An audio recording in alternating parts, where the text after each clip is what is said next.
انسان کے اندر اضطراب کیوں ہے؟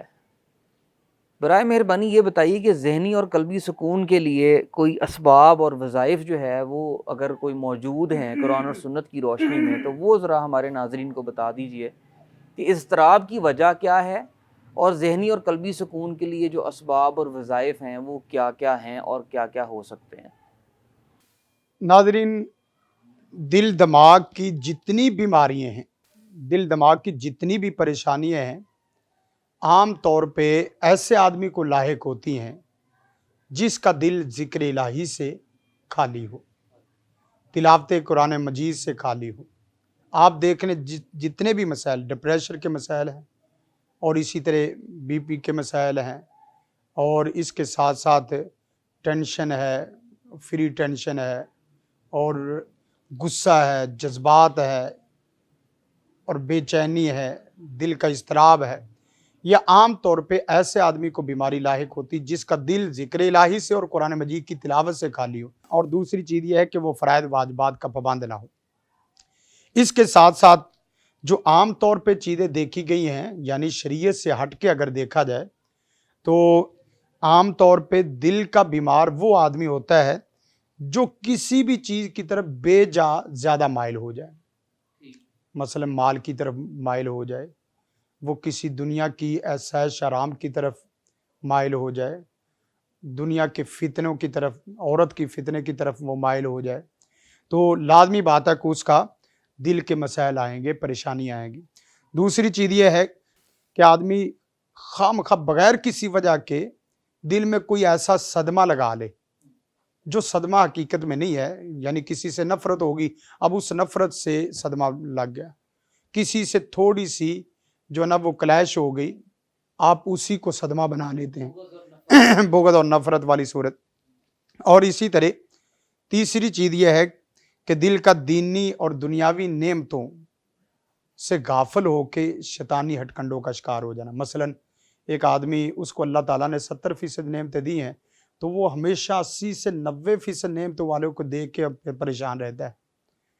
گویا کہ وہ 99 والا اصول جو ہے اللہ نے اس کو پر 99 نعمتیں کی ہوتی، ایک نعمت نہیں ہے، سمجھتا ہے میں دنیا میں لٹ گیا اور پریشان ہوں،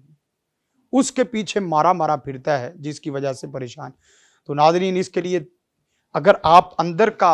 معاملہ صاف رکھنا چاہتے ہو، ہمیشہ اور ہمیشہ سے مراد پوری زندگی خوش و خرم رہنا چاہتے ہو، تو 5 چیزیں آپ اختیار کر لیں، انشاءاللہ العزیز کبھی بھی آپ